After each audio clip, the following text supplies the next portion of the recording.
name is Stephen Hawking. Physicist, cosmologist, and something of dreamer. Although I cannot move, and I have to speak through a computer. In my mind, I am free. Free to explore the universe and ask questions. To remind mankind, no matter what happens tomorrow, you should never give up.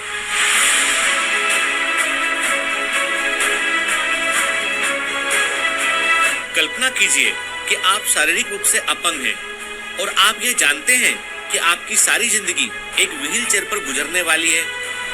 आपका शरीर कोई भी काम करने योग्य नहीं रहा, सिर्फ एक अवयव काम कर रहा है और वो है आपका दिमाग। ऐसी परिस्थिति में ज्यादातर लोग डिप्रेशन का शिकार हो जाते हैं। शारीरिक लाचारी की वजह से खुदकुशी करने का ख्याल आना ये बड़ी स्वाभाविक सी बात होती है। परंतु स्टीफन हॉकिंग ने अपनी इसी शारीरिक लाचारी को मात देकर अपने पूरे दिमाग की क्षमता को ब्रह्मांड के अद्भुत और पेचीदा राज खोजने में लगा दिया।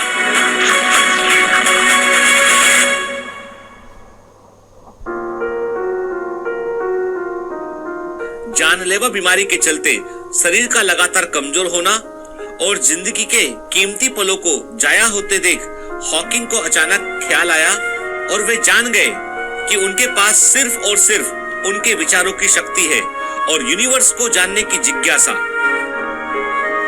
अपनी शारीरिक अपंगता के बावजूद स्टीफन हॉकिंग साइंस के क्षेत्र में अपना महत्वपूर्ण योगदान देने में कामयाब रहे। महज 21 साल की उम्र में हॉकिंग को एक जानलेवा बीमारी ने घेर लिया था। डॉक्टर्स ने उन्हें गंभीर बीमारी से पीड़ित पाया जिसे ALS या एमायोट्रोफिक लेटरल स्क्लेरोसिस कहते हैं।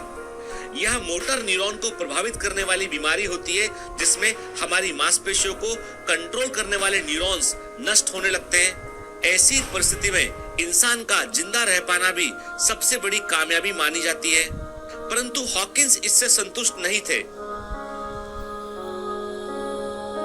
हॉकिंग न सिर्फ जिंदा रहे बल्कि महान वैज्ञानिकों की श्रेणी में अपना नाम दर्ज करवाने में भी कामयाब रहे। शुरुआती दिनों में जब हॉकिंग को इस बीमारी का पता चला तो इससे उनको और उनके परिवार को बहुत बड़ा धक्का लगा। ऐसी आशंका जताई जा रही थी कि वे मात्र 3 से 5 वर्ष तक जीवित रहेंगे और शायद अपनी PhD की पढ़ाई भी पूरी नहीं कर पाएंगे। यह सब जानकर हॉकिंग बहुत अधिक निराश हो गए। परंतु इन सब में उनके साथ एक घटना ऐसी घटी जिसकी वजह से वे कुछ हद तक अपने आप को संभाल सके। यह घटना उस समय घटी जब वे उपचार के लिए हॉस्पिटल में भर्ती थे। हॉस्पिटल में उनका कमरा ल्यूकेमिया से पीड़ित एक बच्चे के साथ शेयर किया गया। उस बच्चे की हालत हॉकिंग से भी ज्यादा खराब थी। उस बच्चे की खराब हालत को देखकर जब हॉकिंग अपनी हालत से उसकी तुलना करने लगे तो उन्हें लगा कि उनकी हालत तो इससे बेहतर है और इससे उन्हें थोड़ी उम्मीद मिली। कुछ समय बाद हॉकिंग को हॉस्पिटल से घर भेज दिया गया। तब उन्होंने एक सपना देखा जिससे उनकी पूरी मानसिकता बदल गई। सपने में हॉकिंग ने देखा कि वे मर रहे हैं। इस ख्याल ने उनको पूरी तरह से झंझोड़ कर रख दिया। वे जान गए थे कि ये बीमारी के चलते वे कभी भी मर सकते हैं। तब उन्हें सही मायनों में समय के महत्व का पता चला। यही वो सपना था जिससे उन्हें एहसास हुआ कि मरने से पहले कई महत्वपूर्ण काम हैं जो उन्हें करना चाहिए। अगर देखा जाए तो वह हॉकिंग की बीमारी ही थी जिससे वो एक बीमार इंसान से महान वैज्ञानिक तक का सफर तय कर पाए।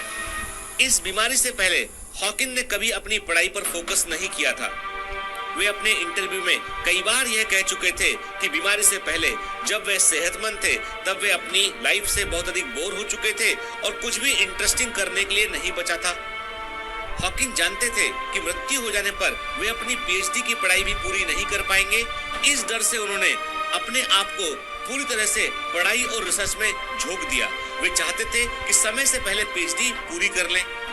एक पूरी तरह से अपाहिज इंसान को पढ़ाई और रिसर्च में अपना समय देता देख कई लोग इसे बेवकूफी समझते थे, परंतु स्टीफन हॉकिंग मानते थे कि उनके अपाहिज होने के कारण ही वे अपने दिमाग की पूरी क्षमता का इस्तेमाल यूनिवर्स के राज को गहराई से जानने में कर पाए।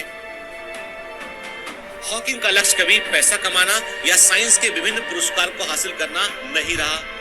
इसके बावजूद वे एक महान वैज्ञानिक बने। आज मॉडर्न फिजिक्स और साइंस में स्टीफन हॉकिंग का अद्भुत योगदान है और इनकी ही मदद से हम यूनिवर्स को और बारीकी से समझ पा रहे हैं। स्टीफन हॉकिंग का क्वांटम फिजिक्स के क्षेत्र में बड़ा योगदान रहा है। उन्होंने यह साबित किया कि पार्टिकल्स का क्वांटम नेचर होना इस बात को दर्शाता है कि ब्लैक होल अपने अंदर सब कुछ नहीं समा सकता। यह कल्पना भविष्य में टाइम ट्रेवल जैसी संकल्पना का आधार भी है।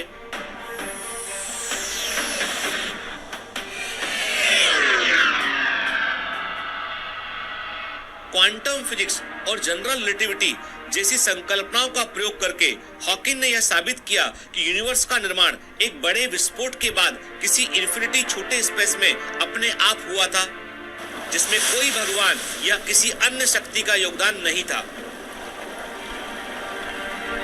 इस थ्योरी को संपूर्ण विज्ञान जगत में स्वीकारा गया और इससे वैज्ञानिकों को यूनिवर्स की प्रकृति और गहराई को समझने का आधार मिला।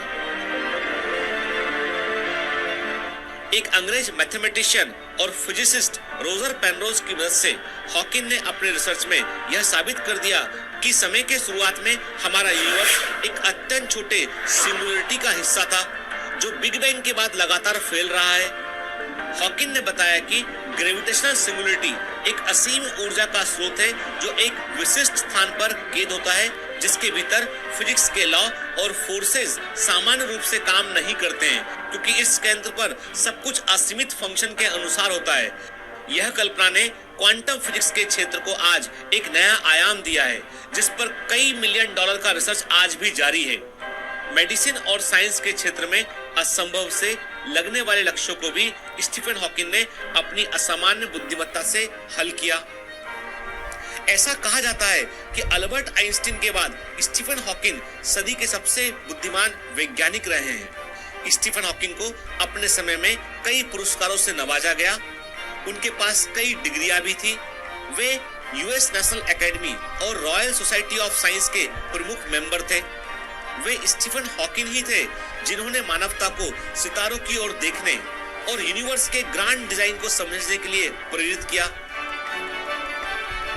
भविष्य में अगर टाइम ट्रेवल संभव हो जाए तो उसकी टेक्नोलॉजी का आधार कहीं ना कहीं स्टीफन हॉकिंग द्वारा किया गया रिसर्च होगा। स्टीफन हॉकिंग के अद्भुत जीवन से हमें बहुत कुछ सीखने मिलता है।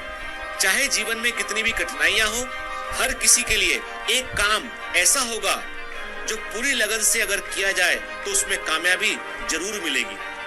मुश्किल से मुश्किल चुनौतियों पर हम विजय हासिल कर सकते हैं, बशर्ते अगर हम कभी हार ना माने।